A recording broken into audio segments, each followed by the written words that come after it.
What up, Dokkanners? In a few short days, not only are you going to be able to have access to the 1000 EZA raid, but also we're going to be able to run the Turles EZA and the Prime Battle Vegeta EZA. And between these two events, you're also going to be able to earn up to 60 plus Dragon Stones and over 10 KAIS. And I know you guys have definitely been wanting some KAIS, given how much you've had to burn during the 7-year anniversary. So in this video, we're going to jump in and skim through and see how you can earn all those stones. And then we'll go into a little bit more detail about some of the things that are going to be involved in the Prime Battle Vegeta LR EZA. These extreme challenge campaigns, they're a breeze for me because I play the game a ton.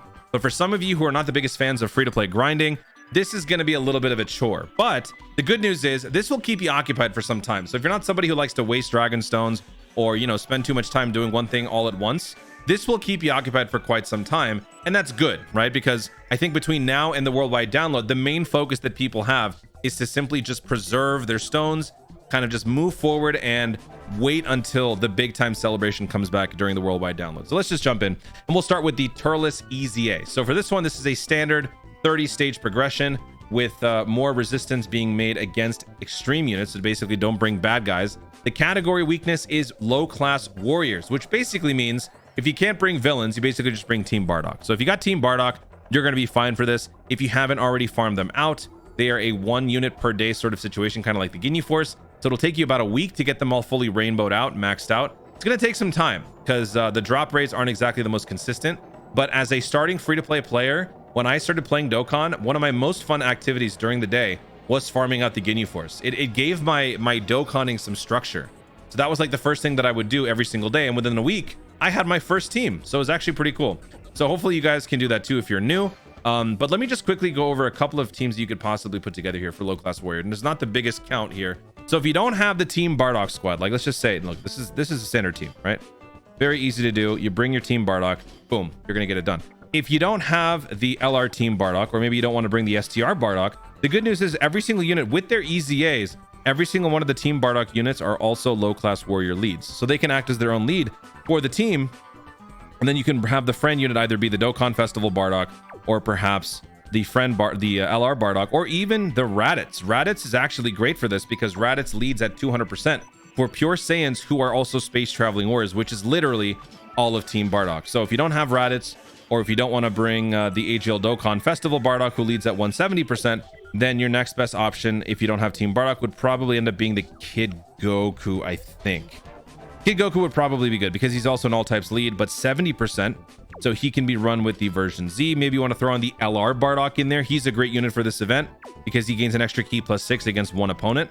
So the likelihood of you launching that Ultra Super is going to be very nice. So he could be there. Instead of the farm or the summonable or the pay to play Team Bardock units, you could bring World Tournament Kid Goku if you want. You could also bring the giant form units of all of the Team Bardock units. I call these guys the cringe versions of the Team Bardock because these guys are just terrible. Like you would never use them for anything. So you would unfortunately have to use them here because you have no other choice. So that's why I call them the Team Bardock, like the cringe version. So yeah, you got some options, you know, but honestly, long story short, just bring the free-to-play team. It'll be the easiest. It's the path of least resistance. So why make things more difficult on yourself? Oh my God, get out of the way. Stop. Next, let's take a look at the Extreme Challenge campaign for the LR Prime Battle Vegeta. Oh, wait, hold on. For this, 34 stones. 30 stones for completing all the stages, and then 4 stones from right here. Okay, so let's keep that in mind. 34 stones. I'm just going to write that down here. 34. Okay. Now, let's look at the Extreme Challenge campaign for the Vegeta. How this works, folks, if you are new to this, you have to have these 6 units fully EZA'd and fully maxed out. Hidden potential has to be fully activated, and full Extreme Z Awakening has to take place, except for the Krillin. Krillin does not have to be Extreme Z Awakened here, but he still has to be rainbowed and present. That means you have to get all 6 of these units fully maxed out. So that is going to be a task in and of itself. If you're not somebody who is too keen on free-to-play grinding, this is going to be a drag. But the good news is this will keep you occupied all the way until something else more exciting rolls around, because there's really not much else going on right now except for this and the red zone. So you don't really have much of a choice. Kaba, he's going to be great for Universe 6 and Universe Survival Saga on the 1000 EZA raid. So he's going to be a nice unit to farm out. Tarble is the newest unit of the bunch. We haven't had this guy yet. So in order to do this, you're going to have to first do this. So I will admit this is a very convoluted and tedious process, which I very much don't like. And I don't like that players have to deal with this, but it is what it is. So the Extreme Z area for the Tarble and the Gotenks is this one right here, which means we can earn 1, 2, 3, 4 stones right there.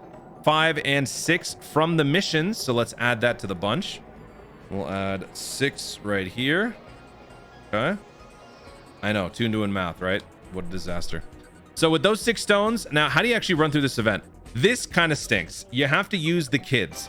So if you don't have these guys, all the free-to-play units, then you're going to have to use some of the summonable ones. I feel like this is not going to be that bad for veteran players, but for new players, this might be tough. So out of the bunch, the free-to-plays, let me see. 1, 2, 3, 4, 5, 6, 7. Okay, I think I see 7 free-to-play units here. You got to bring the Gotenks and the Tarble. Both can be farmed up from the Goku and his friends are back. This story event will be returning with this campaign. So once you have your team together, you get these units, Extreme Z Awaken. Obviously, the Tarble is the only one that you need. You don't have to do the Gotenks one, but, you know, it's advised because you can earn more stones. You can earn 3 more stones by doing this. So assuming both of these are done, you go back into the campaign, and now you've got your Tarble, you've got your Krillin, your Goku, everybody's all done.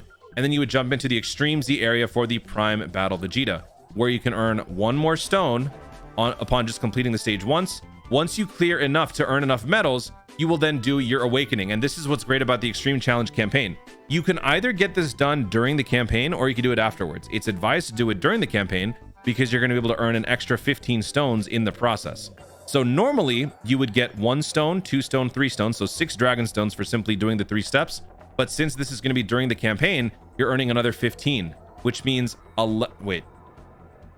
21. There we go. So 6 plus 15, 21, plus this extra stone here, 22. So 22 plus 34 plus 6. That gives us 62. And there you have it. 62 dragon stones. We finally achieved it. But now looking at the missions, there's even more. We also gain 1 Elder Kai, and we gain 5 Elder Kais for getting him to SA 25, which brings us to 5. So let's actually write that down as well. Let's put down 5. Oh, wait, no, 6. Did I? Yeah, 6. 5 plus 1, 6. Yeah. So we're at 6, which means we have to find 6 more Elder Kais before we complete that. Where do we find that? Well, looking back at the campaign, not only do you have to get all these guys fully maxed out, but you can then take advantage of all of these different events that are going to be made available. All of these story events are going to be out. So many different free-to-play units to grind. If you haven't done these, more stones to be gained, but I'm not going to count them. Each of these events gives you at least 1 unit, which is crazy. Oh my gosh. Ultimate Final Battle gives you some of the best free-to-play units out there. The Hercule and Boo is one of the best free-to-play units you could bring.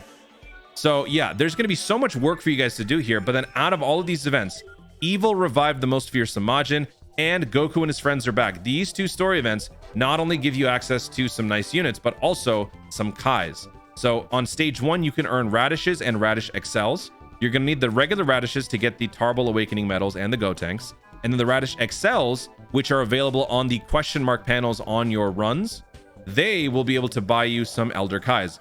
2 to be precise. So you can buy 2 Kais from the Goku and his friends are backstory mission.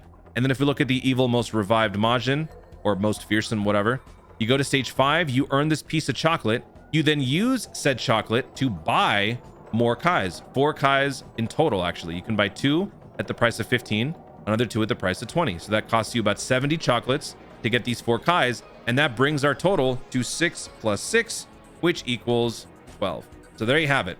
Now, one thing I do want to point out on this particular event, the Evil Revived Most Fearsome Majin, you can also use these pieces of chocolate to buy some free-to-play SSRs. These units are very useful, and unfortunately, you might need a couple of them for some of the events if you don't have enough. Like this Goten is one of the units that you need for this Extreme Z area right here, because that's the Goten right there. So he's a nice free unit to pick up. He's also good with his EZA. He's also very good. Also, the Ultimate Gohan here, the Gohan Teen, I should say, you can use this as super attack fuel for the Tech Ultimate Gohan. I always recommend this. He's one of the best Dokkan Fests in the game. So if you have that unit, but you need to boost his super attack in a free-to-play way, this Int Gohan will take care of you. Also, we are going to be getting the Dragon Ball Super Superhero Gohan soon. And when that story event drops, this guy will also be available. Now, I don't know firsthand how the rates are going to be for this, because I believe the category needed is Miraculous Awakening, if I'm not mistaken. And I don't know if the inherent rates on this unit might be good or poor. Depending on whether or not he's good or bad, you might want to then also farm out some more copies of the Gohan from here just to make this process a lot easier. So there's going to be a lot of reasons to keep going back into these events. So honestly, it is still a bummer that there's not much else to do, but in terms of free-to-play grinding and responsible Dokkaning, there's a lot here. So if you guys are very keen on getting all of these rewards, all of these stones and KAIS, and all the free-to-play units you possibly can, this is going to keep you very, very busy. And like I said, all of these units will be serviceable for your eventual 1000 EZA raid run. And now what I would also recommend is, while this is happening, this is going to be dropping, I think, about 6 hours earlier.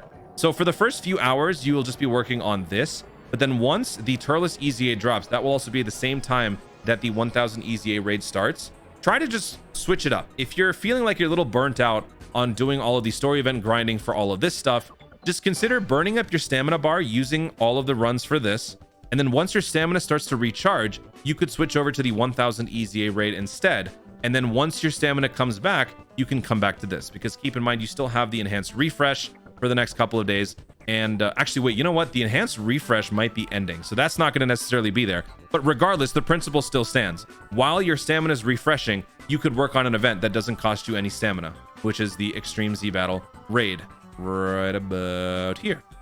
So there you have it. That's going to be a fun run. I think a lot of people are going to be very busy in the next couple of days. We'll see how people react to all of this content. Guys, thank you so much for watching. If you enjoyed the video, be sure to leave a like down below. Let me know in the comments, what are you more looking forward to? The Turles EZA or the Extreme Challenge campaign for the Prime Battle Vegeta? I think I know the answer. But do you guys already have all of those units rainbowed out? Are you looking forward to the grind? Are you not? How many KAIS do you need? And how much does this help? Just talk to me in the comments down below. Also, be sure to subscribe for more dope content in the future and click the notification bell so that you let YouTube know you want to see more of my stuff. Do it. Thanks again. Stay tuned and always remember to Dokkan responsibly. Get those guys.